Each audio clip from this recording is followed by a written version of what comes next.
Bueno, empezaremos en el momento número 1. Entonces tenemos aquí la historia clínica del paciente, en la cual cabe resaltar que serían los aspectos más relevantes del mismo, permitiendo una correcta interpretación de las patologías a tratar el día de hoy. Entonces encontramos datos personales: nombre, FLJS, sexo masculino, fecha de nacimiento 25 de septiembre de 1955, ciudad de nacimiento Armenia, Quindío, edad 61 años, estado civil casado, EPS Comeva, estrato 2, ocupación conductor de bus, religión católico, nivel de escolaridad bachiller, grupo sanguíneo A, RH positivo. El motivo de consulta fue control de hipertensión. En la enfermedad actual encontramos un paciente masculino de 61 años de edad con cuadro clínico de 4 años de evolución. Concomitante a esto, el paciente refiere aumento de peso en los últimos 4 meses, del cual no se atenúa con la dieta. Los agentes personales del paciente son patológicos y quirúrgicos. En los patológicos encontramos hipertensión arterial hace 4 años, apendicectomía hace 20.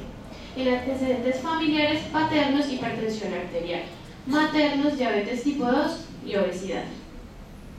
Al examen físico, en signos vitales encontramos tensión arterial de 155/100, frecuencia cardíaca de 102 latidos por minuto, frecuencia respiratoria de 15 respiraciones por minuto, temperatura de 37.6.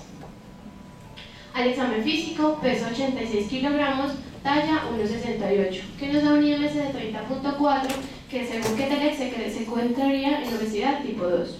Perímetro abdominal 110, que como veremos más adelante se da uno de los diagnósticos para síndrome metabólico.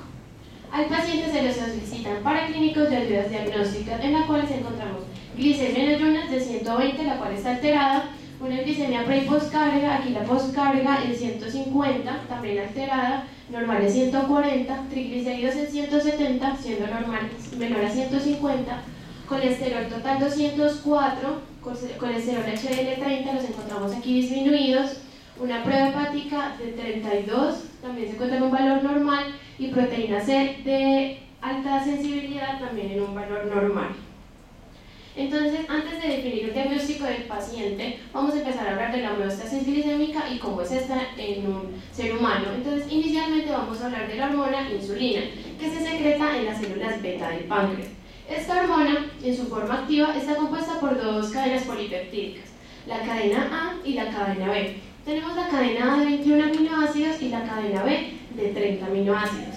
Esta inicialmente se sintetiza como un péptido precursor de 86 aminoácidos que la llamaremos preproinsulina. Esta preproinsulina pasará luego al retículo endoplasmático, donde se desdoblará y formará la proinsulina, compuesta por un péptido A, un péptido C y además el péptido C. Luego, esta pasará al aparato de Golgi, en donde se escindirá y formará la cadena A y la cadena B, además del péptido C, que se almacenará progresivamente en vesículas o granos para luego en el estímulo secretarse. Dicen mucho que el péptido C se utiliza para evaluar la función de la célula beta del páncreas, pero esta no sirve ni para diagnóstico, ni de diabetes mellitus tipo 1 ni de diabetes tipo 2. Entonces, ¿cómo es la secreción de la insulina? La secreción de la insulina se da mediante dos formas, una por un estímulo nervioso y otra por la presencia de glucosa en el tracto gastrointestinal. Entonces, la glucosa en el tracto gastrointestinal será la célula beta del páncreas, que mediante los transportadores GLUT2 entrarán y mediante la glucoquinasa se convertirán en glucosa 6-fosfato. Esta glucosa 6-fosfato, que luego se convierte en piruvato y entra en la mitocondria, se convertirá en adenosintrifosfato ATP. Este adenosintrifosfato en aumento cerrará los conductos de potasio sensibles a este, lo que generará una despolarización de la membrana, abriendo los canales de calcio, permitiendo así la entrada de calcio en aumento a la célula beta. Este aumento del potasio del calcio lo que va a generar es la secreción de los gránulos y las vesículas que contenían la insulina y el péptido C. Aquí es importante recalcar las incretinas. Las incretinas son las que se excretan en el intestino del paciente por un estímulo nervioso dado por el vago. Por pensar o solo decir o ver un alimento ya estamos secretando insulina, esto por acción de las incretinas secretadas en las células enterocromafin. Estas llegarán también a las células beta del páncreas y aumentarán la secreción de insulina. Hablando ahora del receptor de la insulina, diremos que este posee 4 subunidades, 2 de estas fuera de la membrana citoplasmática, como son la subunidad alfa, y 2 de estas en la membrana plasmática, como son la subunidad beta. A esta subunidad beta se le une una enzima llamada tirosinquinasa. Entonces, cuando la insulina entra a la célula, va a autofosforilar al receptor, a la subunidad beta. Esta autofosforilación activará la tirosinquinasa, que a su vez va a activar otras sustancias, como lo es el sustrato del receptor de insulina, llamado IRS. Esta activación de este sustrato generará que el transportador de glucosa que se encuentra dentro de una célula emigre hacia la membrana celular, así permitiendo la entrada de glucosa a las células. La insulina, además de permitir que se origine este transportador de glucosa, también va a ayudarnos a síntesis de proteínas, síntesis de grasas, síntesis de glucosa y crecimiento y expresión de genes. Como sabemos, la glucosa no puede entrar por sí sola a la membrana a la célula, entonces es necesaria la participación de transportadores de glucosa. Estos transportadores de glucosa, ¿cuáles son? Encontramos aquí el transportador GLUT1, que se encuentra en todos los tejidos, pero es fundamentalmente en las células nerviosas donde participa más. El transportador GLUT2, que se encuentra en las células beta del páncreas y en las células hepáticas, y solo va a aparecer en presencia de glucosa en elevadas cantidades. Y el GLUT4 tal vez podríamos decir que es el más importante, que es el transportador insulina dependiente, que se encuentra tanto en tejido adiposo como en tejido muscular. Entonces hablaremos de cuáles son los 4 principales efectos que produce la insulina a corto plazo. Promueve así la captación de glucosa, almacenamiento de la misma en forma de glucógeno, impide la degradación de las grasas y del glucógeno, además de esto inhibir la gluconeogénesis hepática y aumentar la síntesis de proteínas. Entonces aquí podremos decir que en esta imagen se resumiría toda la homeostasis glicémica.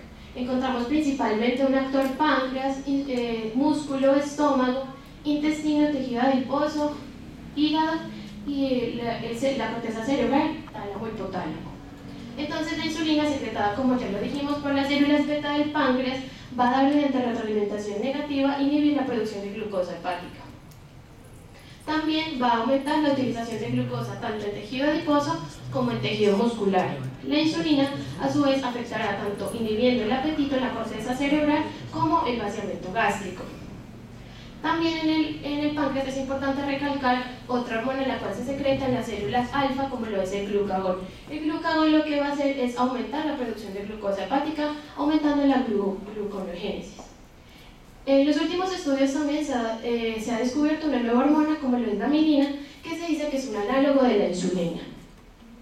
También encontramos aquí las incretinas, como lo son el GLP-1 y el GIP, que van a aumentar la secreción de insulina en las células beta. También encontramos el péptido Y y el GLP, que van a disminuir el apetito a nivel de la corteza cerebral. Encontramos a nivel de la corteza cerebral 2 péptidos muy importantes, el neuropéptido Y y la melanocortina. El péptido Y también va a inhibir el vaciamiento gástrico y el estómago a su vez va a producir una hormona llamada grelina, que lo que va a generar en el paciente es el deseo de comer, o sea, el hambre. Esto llegará hasta el nivel de la corteza cerebral, aumentando el apetito del paciente. El tejido adiposo también va a generar a su vez otra hormona, como la leptina. La leptina, la cual es la hormona de la saciedad, inhibirá la misma, la melanocortina, y además del apetito a nivel de la corteza. El tejido adiposo también genera unas adiposinas, como lo son la resistina y la adiponectina. La resistina va a actuar en un nivel disminuido cuando el paciente se encuentra normal, y esta lo que va a hacer, si se llegara a encontrar aumentada, es disminuir el efecto de la insulina. Entonces, ¿qué es lo que pasa en un paciente con síndrome metabólico o en un paciente con diabetes? Va a haber un daño en la célula beta del páncreas, va a haber un aumento de la leptina, o sea, una hiperleptinemia, la resistina va a estar aumentada y la adiponectina va a estar reducida. El músculo y los demás tejidos van a ser insulino resistentes y va a haber un aumento de la producción de glucosa hepática.